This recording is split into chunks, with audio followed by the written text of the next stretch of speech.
posse na Argentina em 1972. E ele dizia que aquela posse da Argentina tinha sido a posse mais bonita que ele tinha visto.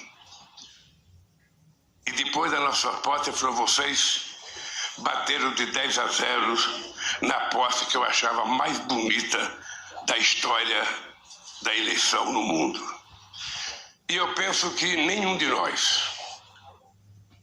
nós jamais tinha visto um povo emocionado, um povo motivado, como nós vimos na nossa posse. Há muito tempo a gente não via tanta alegria, tanto sorriso estampado na fisionomia de homens, mulheres, crianças, velhos. Ou seja, as pessoas parecem que estavam se encontrando consigo mesmo. E nós queremos que isso aconteça todo dia. É preciso acabar com as brigas familiares. Durante esse processo dos últimos 4 anos, teve famílias que pais não conversavam mais com filhos, que sogro não conversava mais com nora, que nora não conversava mais com a sogra, que filho não conversava com o pai, irmão não conversava com o irmão, primo não conversava com o primo, tudo estabelecido pelo ódio que foi colocado em prática nesse país. E a nossa posse mostrou que é possível a gente fazer esse país voltar a sorrir. É possível fazer essas pessoas voltarem a sonhar. E a nossa obrigação é de transformar esse sonho em realidade. Esse é o compromisso de cada companheiro e de cada companheira que assumiu esse ministério. Nós não somos um governo de um pensamento único. Não somos um governo de uma filosofia única. Não somos um governo, de apenas pessoas iguais. Nós somos um governo de pessoas diferentes. E o que é importante é que a gente, pensando diferente, tem que fazer o esforço para que na construção do nosso processo de reconstrução desse país, a gente pense igual, a gente o construa igual. Eu fico muito feliz quando eu vejo um homem do agronegócio como ministro da Agricultura, como o companheiro Fávaro. Ou seja, eu penso que o Fávaro é a perspectiva que nós temos de fazer com que as pessoas sérias, os homens de negócio do agronegócio, os empresários de verdade que sabem a responsabilidade da produção de alimento nesse país, que sabe a necessidade da produção sem precisar ofender ou adentrar a floresta amazônica, ou a Pantanal, ou qualquer outro bioma que tem que ser protegido. Esse empresário que produz de forma responsável será por nós muito respeitado e muito bem tratado.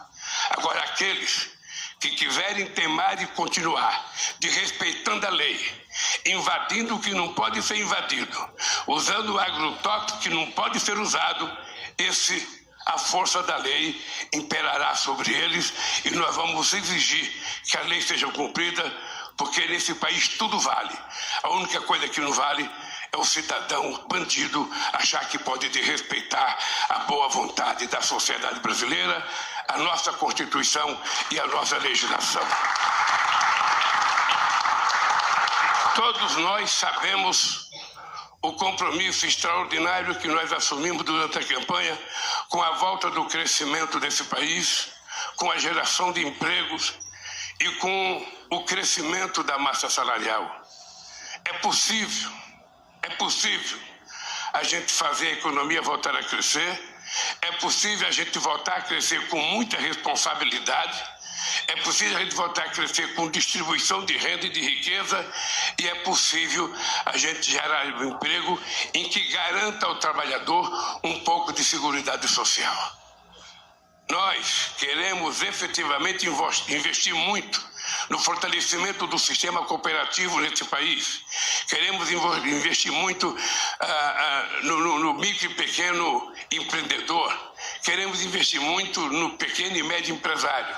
Mas nós queremos que o trabalhador tenha um mínimo de seguridade social, que ele tenha garantia de previdência, que ele tenha garantia de registro, que ele tenha garantia de que quando, por motivo qualquer, ele estiver impossibilidade de trabalhar, o Estado garanta a ele o mínimo de segurança. porque senão a gente não terá um mundo de trabalho sadio e saudável, a gente terá um mundo de barbárie. Todo mundo sabe o nosso compromisso com a educação.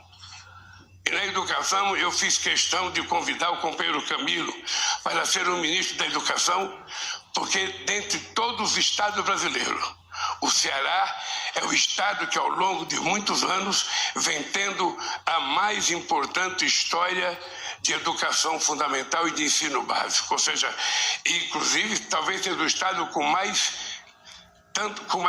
quantidade de escolas em tempo integral.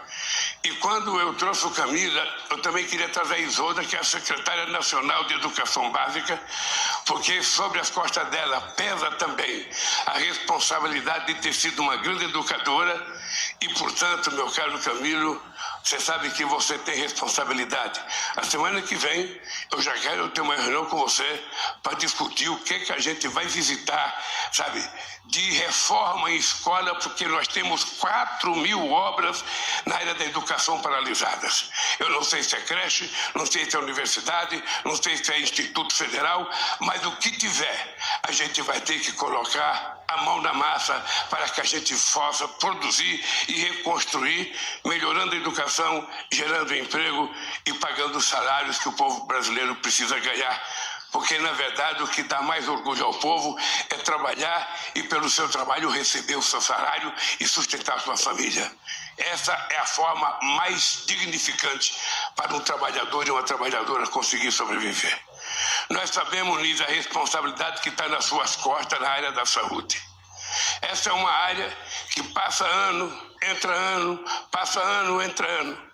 E a saúde sempre está um pouco ausente daquilo que é o sonho do povo brasileiro. Nós chegamos a avançar. Nós chegamos com farmácia popular, com o Brasil Sorridente, com o SAMU. Nós chegamos com os médicos ter um avanço muito importante nesse país que simplesmente foi destruído. Em nome de combater qualquer coisa, em nome de tirar, na verdade, aquilo que estava dando certo para o povo daquelas cidades pequenas que não vê médico. Não sei se vocês sabem, mas todo mundo aqui sabe, porque todo mundo aqui já foi governador, já foi prefeito, já foi deputado. Todo mundo sabe que tem cidade nesse país que passa anos sem ver um médico. E muitas pessoas morrem sem ser atendidas pelo tal do especialista, porque ele não tem vaga. Às vezes ele vai no médico, às vezes ele vai numa UPA, é consultado, pede uma consulta no especialista, ele vai marca-se para 12 meses, para 13 meses, para 9 meses. Às vezes a pessoa morre sem ter direito a esse médico. Se nós não resolvermos esse problema, nós não estamos fazendo jus ao voto e à expectativa que esse povo depositou em nós. Por isso, meus queridos companheiros e companheiras, nós estamos fazendo essa reunião aqui. Eu sei que nenhum de vocês ainda montou o governo. Nenhum de vocês ainda montou o ministério. Só foi dado a vocês o direito de escolher o secretário executivo e o chefe de gabinete. É importante que até, possivelmente, depois do Rui vai falar, até o dia 24, quem sabe, já tenhamos o governo todo montado. Eu só queria que vocês levassem em conta. Primeiro, eu não tenho vergonha de dizer que nós vamos montar o governo com gente da política muito competente. Vamos montar o governo com gente técnico muito competente. Eu não faço distinção e não quero criminalizar a política. Todo mundo sabe da nossa responsabilidade. Todo mundo sabe que a nossa obrigação é fazer as coisas corretas, é fazer as coisas da melhor forma possível. Quem fizer errado sabe que tem só um jeito. A pessoa será simplesmente, da forma mais educada possível, convidada a deixar o governo, e se cometeu algo grave, a pessoa terá que se colocar diante das investigações e da própria justiça. Eu já carreguei na pele muitas coisas ruins. Eu já presidi esse país 8 anos e fiz muitas reuniões nessa mesa. A mesa era menor, não era tão grande e tão sofisticada, era mais rústica. Mas essa aqui está mais bonita. E eu só tenho um compromisso com esse país. Primeiro, ser honesto com o povo brasileiro e ser leal e honesto com vocês. Eu primeiro sou grato a todos vocês terem aceito o convite que foi feito para vocês fazerem parte do governo.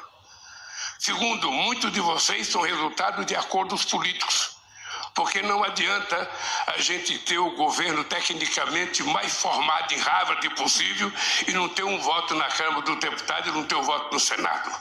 É preciso que a gente saiba que é o Congresso que nos ajuda. Nós não mandamos no Congresso, nós dependemos do Congresso e por isso cada ministro tem que ter a paciência e a grandeza de atender bem cada deputado, ou cada senador, ou cada senadora que eu buscar.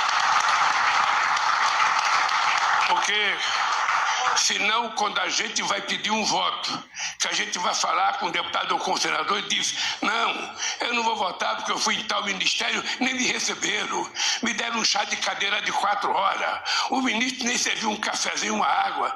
Eu não quero isso. Nós temos que saber que nós é que precisamos manter uma boa relação com o Congresso Nacional e cada um de vocês, ministros, tem a obrigação de manter a mais harmônica relação com o Congresso Nacional. Não tem importância que você divida de um deputado ou do senador. Quando a gente vai conversar, a gente não está propondo casamento. A gente está propondo aprovar uma tese ou fazer uma aliança momentânea em torno de algum assunto que interessa ao povo brasileiro. E eu quero dizer para vocês que vou fazer a mais importante relação com o Congresso Nacional que eu já fiz. Eu já tive 8 anos na presidência e eu quero dizer aos líderes, ao Jacques Wagner, ao Guimarães, a Randolph, que dessa vez vocês não se preocupem, que vocês vão ter um presidente disposto a fazer tantas quantas conversas for necessário com as lideranças, com os partidos políticos, com o presidente Rodrigo Pacheco e com o presidente Arthur Lira. Não tem veto ideológico para conversar e não tem assunto proibido em se tratando de coisas boas para o povo brasileiro. Então eu quero que vocês saibam que vocês contem comigo, porque eu tenho consciência que não é o Lira que precisa de mim. É o governo que precisa da boa vontade da presidência da Câmara. Não é o Pacheco que precisa de mim. É o governo que precisa, de um bom relacionamento com o Senado. E assim nós vamos governar esses 4 anos. Eu tenho dito para todo mundo que esse será o mandato da minha vida. Todo mundo sabe que eu tenho uma obsessão para acabar com a fome nesse país. Eu tenho uma obsessão para garantir e melhorar a saúde para esse povo. E eu tenho uma obsessão porque eu conheço muita gente que morreu com receita no criado e na beira da cama e não tinha R$50 para comprar o remédio. E agora a questão da educação. Nós precisamos, de uma vez por todas, dar um salto de qualidade no ensino fundamental e no ensino básico. É preciso que a gente tome consciência. Se a nossa criança não for bem formada no ensino fundamental, no primeiro, no segundo, no terceiro, no quarto, na 5ª série, se ele não for bem formado, ele terá mais dificuldade de amanhã se transformar numa pessoa intelectualmente mais preparada, num profissional mais preparado. E o Brasil precisa dessa gente bem formada, porque o Brasil não pode passar mais um século exportando minério de ferro e só exportando soja ou milho. Nós temos que exportar conhecimento, exportar inteligência, importar coisa mais sofisticada com valor agregado para que esse país dê um salto, deixe de ser um país em desenvolvimento e passe definitivamente a ser um país desenvolvido, fazendo parte daqueles países que se orgulha de ter o seu povo tomando café, almoçando e jantando todo dia, de ter o seu povo com qualidade educacional, de ter o seu povo com qualidade, de moradia, de ter o seu povo com qualidade de vida, que é o que todos nós prometemos durante toda a nossa vida. Por isso, companheiros e companheiras, nessa primeira nossa reunião, Margarete, se prepare, porque nós vamos ter que fazer uma revolução cultural nesse país. Se prepare que nós vamos fazer. Esse povo precisa de cultura, porque parte da violência que existe nesse país, ela não existe por falta de polícia, Flávio Dino. Ela existe pela ausência do Estado no cumprimento das suas obrigações. Está faltando escola, está faltando saúde, está faltando lazer, está faltando esporte, está faltando quase tudo. Um jovem sem área de lazer, um jovem que mora num barraco de 3 ou 4 metros quadrados, que quando abre a porta não tem 1 metro quadrado para ele brincar. Que jovem nós estamos criando? Que brasileiro ou brasileira saudável a gente está criando? Então o Estado, ao invés de cumprir, ao invés de culpar o povo pobre da periferia, a gente tem que culpar a ausência do Estado, e nós vamos fazer um esforço, companheiros, para estar presente aonde o povo precisa de nós. Esse é um compromisso que eu não arredarei o pé. E por isso eu digo todo dia, vocês vão ver um senhor de 77 anos, com energia de 30 só, e que não vai ter 1 minuto de cansaço, enquanto a gente não conseguir resolver o problema dessa sociedade. Nós já provamos uma vez que é possível. Nós já provamos, esse país já foi a 6ª economia do mundo. Esse país já aumentou o salário mínimo em 74%. Esse dia eu fui conversar com uma pessoa que disse, olha, mas agora foi bancarizado 16 milhões de pessoas. E eu disse, mas no meu governo foi bancarizado 70 milhões de pessoas. Nós colocamos uma Argentina e uma Colômbia dentro do sistema bancário, sabe, com mulheres que catam papel, com o pessoal do reciclado, com o povo de rua abrindo conta na Caixa Econômica Federal. Você tem que ver, Zé Múcio, o que uma mulher chorou a receber o cartãozinho dela da Caixa Econômica, porque ela abriu uma conta. Coisa que para nós não tem nenhum valor, para o povo pobre tem um valor incomensurável. Por isso, companheiros, eu vou passar a palavra para o companheiro Geraldo Alckmin, que além de ministro, além de coordenador da transição, virou ministro do Desenvolvimento, Indústria e Comércio. Daqui a pouco ele tem mais poder do que o presidente da República, e eu vou passar a palavra para o companheiro Alckmin. Obrigado, companheiros, obrigado. Estejam certos que eu estarei apoiando cada um de vocês nos momentos bons e nos momentos ruins. Não deixarei nenhum de vocês no meio da estrada. Não deixarei nenhum de vocês. Vocês foram chamados porque têm competência. Vocês foram chamados porque foram indicados pelas organizações políticas que vocês pertencem. E eu respeito muito isso. E, portanto, esteja certo que vocês terão em mim, sabe, se possível, um irmão mais velho, se possível, um pai. Tratarei vocês como a mãe trata os filhos, com muito respeito, muita educação e exigindo muito trabalho de cada um de vocês e de cada uma de vocês. Obrigado, companheiro. Com a palavra, o nosso querido companheiro Geraldo Alckmin.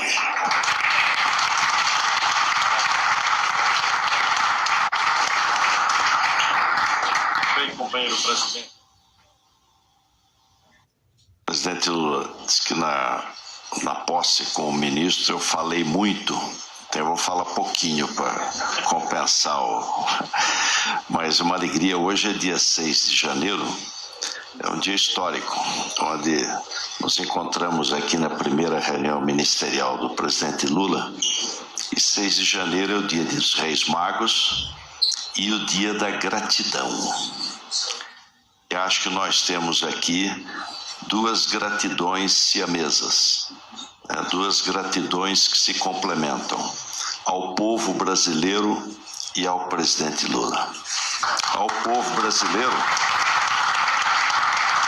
o povo brasileiro deu uma aula, porque olha que em quase 50 anos de vida pública, eu nunca tinha visto um uso e abuso da máquina pública como ocorreu nessa última eleição. O que podia, o que não podia ser feito, foi feito para ganhar a eleição. E a resiliência, o espírito correto prevaleceu. O povo deu uma aula. E o povo mais simples e mais sofrido, os mais desfavorecidos, E é impressionante esse sentimento da gratidão.